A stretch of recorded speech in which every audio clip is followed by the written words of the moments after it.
Actuellement, il y a un corps qui a été retrouvé.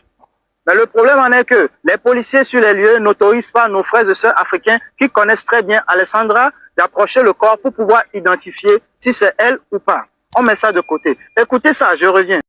Nous sommes intégrés, nous travaillons, nous payons nos taxes. Nous sommes intégrés. Voilà comment nous sommes négligés. Yes. Les amis. Connaissez-vous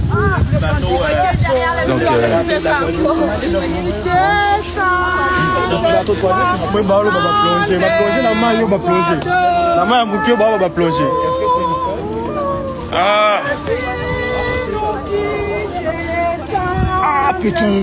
Ah, Nzambe. Oh, Jésus. Ah, Seigneur.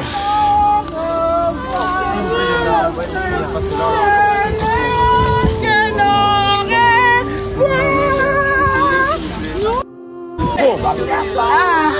Voilà, retourner la caméra.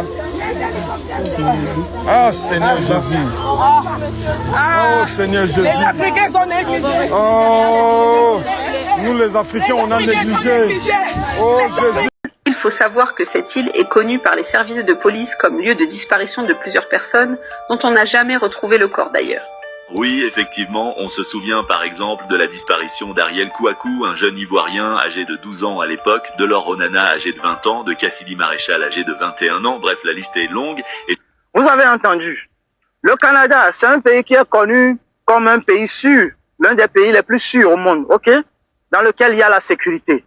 Pourquoi les autorités n'ont-elles pas installé des caméras de surveillance un peu partout dans ce parc? Qu'est-ce qui attaque les gens? C'est des animaux sauvages? C'est des personnes mal intentionnées ou bien c'est des mauvais esprits? Je crois pas. Est-ce qu'ils clochent pas bien dans l'affaire? Il n'y a qu'une seule entrée pour avoir accès à ce parc. Et c'est le même endroit qui est la sortie. Qu'est-ce qui se passe? Pourquoi les caméras de surveillance sont-elles installées juste à l'entrée? Pourquoi pas à l'intérieur du parc? Puisque cette affaire date pas d'aujourd'hui. C'est plus que bizarre. Force à la maman de Alessandra, force à toute l'Afrique, force aux Congolais. C'est la pire fin d'histoire à laquelle on pouvait s'attendre. Alexandra Martine Diengo Lumbai, l'étudiante de 21 ans qui était portée disparue, est malheureusement décédée. Son corps a été repêché à la marina de l'île Saint-Quentin, là où elle avait été vue pour la dernière fois. C'est un kayakiste qui a donné l'alerte après avoir aperçu, peu après 10 heures mardi, ce qui semblait être un corps flottant dans la rivière Saint-Maurice. Depuis sa disparition, la police et les services d'urgence avaient intensifié les recherches autour de l'île Saint-Quentin. Des images capturées par des caméras de surveillance montraient Alexandra seule, payant son entrée à la guérite de l'île entre 16h11 et 16h14, le jour de sa disparition, avant de se diriger vers un sentier. Originaire du Congo et étudiante à l'Université du Québec à Trois-Rivières, Alexandra laisse derrière elle des proches en quête de réponse. Une enquête est en cours pour établir les circonstances et causes de son décès et ainsi faire la lumière sur ce drame qui secoue la communauté.